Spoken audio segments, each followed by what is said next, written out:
Hello and good evening, dear viewers. You're watching RTD's English News Edition, the top stories.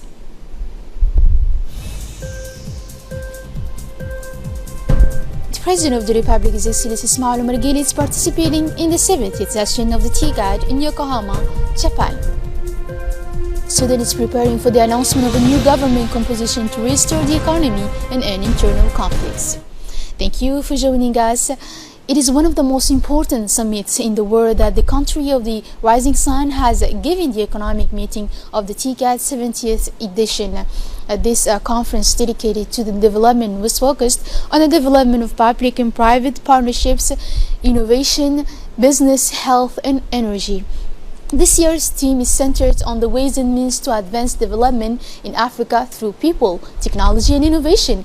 According to the Japanese government, this objective required more than ever the strengthening of technical assistance and less official development support. Over the past decade, the continent has experienced the highest rate of economic growth more than any other continent in the world.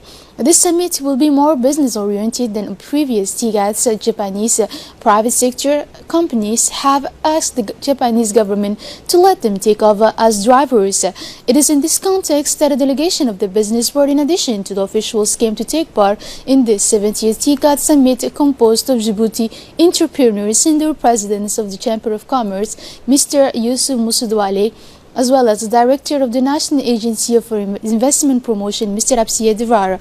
After the opening of the summit with the official speeches, plenary sessions started, then place for the speeches of the officials to focus on development and innovation. Africa cannot develop without industrialization and the strengthening of its human capital, said Japanese Prime Minister Shinzo Abe. It should be recalled that this TGAD summit has been the leading figure since its launch in 1993. Through this event, Japan intends to deploy its cooperation model. Apart from public aid, the Japanese government supports the establishment of its companies with a model that respects traditional local values and the environment. It should be noted that since 2013 and TGAD 5, also in Yokohama, Japan-African relations have seen a turning point. Japan has allocated $550 million for peace and stability in Africa, and trade between Japan and Africa amounted to $24 billion in 2015.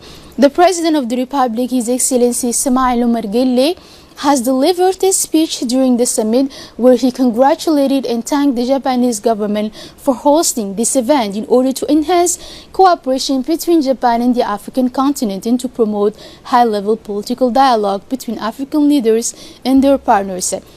He commended the efforts of the African Union Commission for United Nations Development Programs and the World Bank to contribute to the achievement of what has been achieved so far, which is already one of the most important global specialized platforms on global consultation and exchange related to the development of Africa. The head of state also expressed his sincere gratitude to the government and people of Japan for the warm welcome and hospitality extended to him and his delegation since their arrival in this beautiful country. The theme of this summit is to promote African development through human capital, technology, and innovation of great importance in order to achieve continental development. The past 15 years have been characterized by large-scale technological development in Africa, with companies ready to innovate and working to a passionate people for innovation. During this period, Africa, with its young human capital and mobile technology developments on the continent, has been able to emerge as a major innovative sector in its economies to become the world's leading sector. Promising innovations address structural problems such as low rate of rural banking, food security and market access, or public health issues, added the Djiboutian President of the Republic. Some of reforms have accompanied human capital absolutely and provide young entrepreneurs and academics with an environment that encourages innovation and research. In the margins of this TGAD summit, the President of the Republic, His Excellency Ismail Omar Guelleh, received today the President of Chika, Mr. Kitaoka Shinichi, who is leading a large delegation. In this level meeting, the discussions focused on the good relations between the Republic of Djibouti and the Japanese cooperation, as well as ways and means to strengthen them. Among the topics covered were geothermal energy, the Zero Slum project, health, and many other areas. Took part in this meeting, in addition to the head of the Djibouti's diplomacy, Mohamed Ali Yusuf, the Minister of Finance, Ilyas Moussoudbale, Director General of the National Social Security Fund, Mrs. Deqa, and the Director General of the Djibouti Geothermal Energy Development Authority, ODEC, Qayat Musa Ahmed, took part of it. At the end of the meeting, the Director General of the Djibouti Geothermal Development Office, Mr. Qayat Musa Ahmed, gave us an interview in which he praised the good relations between Chika and Djibouti. He explained that during this meeting, the two parties have discussed the existing relations between the government of Japan and Djibouti. Several topics were discussed, including health, housing, and geothermal energy. Djibouti and Japan have distinguished cooperation in this regard. 3 new wells were drilled in Djibouti, and as well as with the funding from Japan, said the Director General of ODEC. A consultation meeting for the implementation of legislation to condemn cyber attacks and cybercrime took place this morning under the aegis of the Interior Minister, Mumin Ahmed Shah. The objective is to better secure the state's information systems while putting in place legislation to condemn cyber attacks and cybercrime, which has increased sharply in recent years around the world. This meeting took place with the participation of experts from the State National Information Systems Agency. Several experts and international consultants, but also lawyers from the Ministry of Justice took part of it. For his part, Interior Minister Ahmed Shah insisted that legislation needs to be put in place to better secure the state's information systems, and the Director General of the National Police, Colonel Abdullah Abdi Farah, were also present. Under the aegis of the Ministry of Urban Planning, Environment and Tourism, a training workshop on the preparation of the bankable Green Climate Fund projects was held yesterday at the Acacia Hotel in Djibouti. The launch of the training was chaired by the Secretary General of the Ministry of Environment, Mr. Dina Abdullah Omar. In terms of energy production, Djibouti has produced most of its energy needs until 2011 through the use of thermal power plants powered by heavy fuel oil. From 2011, Djibouti will import Djibouti's hydroelectric power, which has enabled the country to reduce its greenhouse gas emission by 1 million tons of CO2. The workshop will continue until 28 August 2019 and was attended by several leading figures from the Ministry of the Environment. The Secretary General of the Environment, Dina Abdullah Omar, congratulated the participants for their massive participation. He wished them a very good continuation in the workshop in order to inquire some of the tangible ones.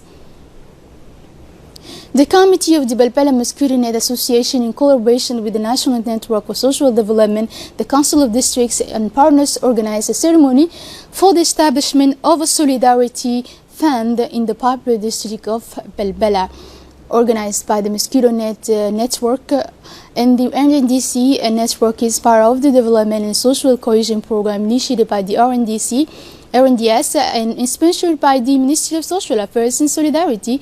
The population of this district has strongly mobilized to participate in the ceremony, with the participation of the Committee of RNDC, including Mr. Ibrahim Ahmed Mahmoud, of the founder of the District Council, Mr. Yusuf Nuho, and the bilateral director, Mr. Gele Omar Idrissa. The population, the members of the network, and personalities were present started the contribution to the Mosquito Net Solidarity Fund during the ceremony. The fund will be used to cover urgent needs in this popular district where all the communities live in harmony. As part of the fight against smuggling in all its forms, on 27 August 2019, a joint operation was carried out in the unit area with the seizing of a large quantity of smuggled cat in the area. The seizing was made possible thanks to the collaboration of the Gendarmerie Brigade of Dikhil, the officers of the Mobile Customs Brigade of this region under the responsibility of Mr. Musa Umar, and following cross-checked information, a vehicle was stopped on a camel track in the sector Bandora as it was heading toward the city of Dikhil. During the search of the vehicle, 28 packages, each containing 100 packages of contraband cat or 2,800 packages were seized. These lots of cat composed of 28 bags were estimated at a market value of 1,400,000 Djibouti francs. As required by the procedures, all the smuggled cat was destroyed by the fire in the presence of custom officials. In these operations carried out under the authority of the head of the Customs Brigade of Dikhil, Mr. Musa Omar Musa, and the heads of Dikhil Gendarmerie, the latter immediately destroyed the cat caught by fire. All persons involved in this illegal trafficking will be brought to justice to be held accountable. The Director General of the Customs and Indirect Duties, Mr. Guled Ahmed, congratulated all the elements of the Customs and Gendarmerie of Dikhil for their collaboration in the fight against smuggling. The Prefect of Arta, Abdullahi Derarokiye, held a meeting today with the Djibouti Armed Forces regime based in Arta, the religious and customary authorities of the region, the heads of schools in the region, teachers and parents of students in the region as well.